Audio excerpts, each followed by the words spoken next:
tea lights are not a thing we want. When did the tea lights took over in the mid-90s, didn't they?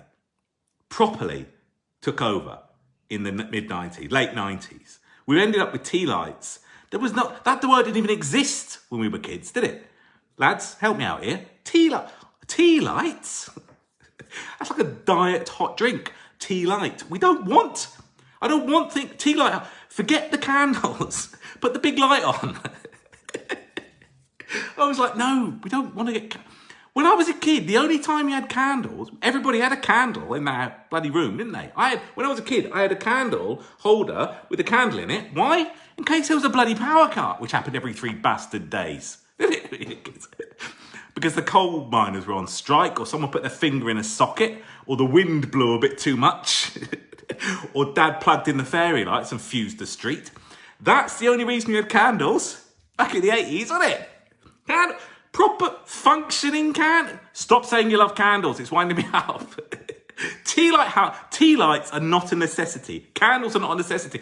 Our bloody relatives and ancestors in the 1900s would be mortified if they thought that we used bloody candles as a bit of aesthetics. Ooh, it's a lovely atmosphere. Ooh, I'm smelling jasmine and bloody narcissists. What's that smell? It's a power cut. The fuse board's blown. That's what the smell was in the 80s, wasn't it? What's that smell, Daddy? Is it vanilla? No, the kitchen's on fire. That was it. What other things could you do? I mean, you don't ever look out the garden and go, oh, that's nice. What's that little building there? Oh, it's the outside toilet. We've just built it for aesthetic reasons, just to be a little bit romantic. What? That's what candles are. Just like, oh, that's nice, James, by the fireplace. What's that? It's a tin bath.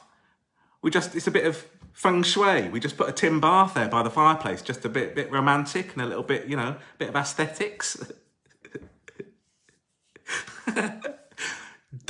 We don't need candle. Do you remember the 80s torches? That's just come back to me. Do you remember the torches? The big ones where you'd screw the end off like that. Your dad would have it and throw it at you in a power cut and it'd nearly knock you over. And he'd give you some battery to drop in, like the size of fucking fire extinguishers. You drop in and they'd nearly bounce out because the spring at the bottom was so hefty. Put the batteries in that, son. All right, Dad. Screw it on and you turn it on and bloody a bat signal in the fucking clouds. Shit. Don't shine it in my eyes. Ah! It's a power cut. Shine it at the fuse box. Which fuse box? Ah! Point it at that, not in my face. Mum would turn up with a candle by the electricity like that. Get the bloody flame out of here. The house is on fire. Anyway, we don't need tea lights. That's what I'm... Put the big light on, for Christ's sake. I can't see a bloody thing. It's so aesthetic and romantic in the lounge. I can't even see the bastard remote control. Where am I? Who is this? Mind you, I can't find the remote control anyway because of all the fucking cushions. Sorry. This is what being...